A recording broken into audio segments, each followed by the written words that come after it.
Mesdames et messieurs, bonjour et bienvenue sur la 5 TV. Tout de suite, le flash d'information.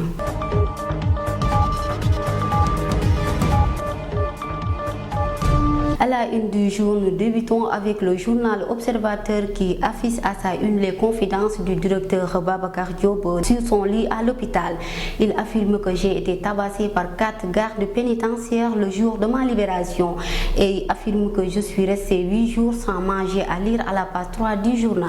Toujours dans le journal Observateur, mort annoncé du franc CFA en 2020, les 15 États de la communauté économique des États de l'Afrique de l'Ouest, la CEDEAO et ECOWAS en anglais, incluant les 8 États de l'UEMOA, vont adopter en 2020 une monnaie unique baptisée ECO, sonnant le glaçant du traditionnel franc CFA. Le président en exercice de la conférence des chefs d'État et de gouvernement de l'UEMOA, le président ivoirien Alassane Ouattara, l'a fait savoir ce samedi dernier au cours d'une conférence de presse avec son homologue français, le président Emmanuel Macron.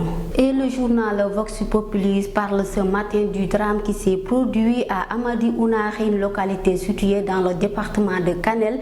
Une voiture de la gendarmerie a tué une dame. Face à cette atrocité de la scène, les populations manifestent et réclament la justice. Toujours dans le journal Vox Populi, après 75 ans de cours héritier de francs des colonies françaises d'Afrique, le franc CFA fait place nette à l'eco. Le président Emmanuel Macron a annoncé le samedi 21 décembre 2019 à Abidjan en Côte d'Ivoire la fin prochaine du franc CFA qui sera remplacé par l'ECO. Les échos parlent de la calomnie invective et les querelles des dirigeants sur la place publique. Les partisans de Maître Alioune Badara Cissé prennent le président de la République Macky Sall comme responsable en première et en dernière instance.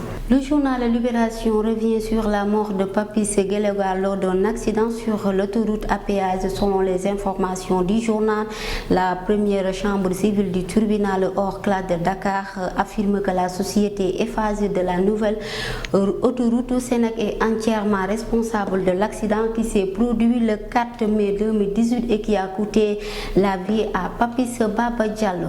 Le journal Enquête affiche à sa une du jour le dossier des routes secondaires en mauvais état à Dakar. En dehors des grandes artères, les routes communément appelées routes secondaires sont sujettées à un défaut d'entretien qui accentue leur dégradation. En plus des actions néfastes des populations, les mairies et les agents des travaux et de gestion des routes rencontrent une panoplie de difficultés pour assurer un réseau routier en bonne trame.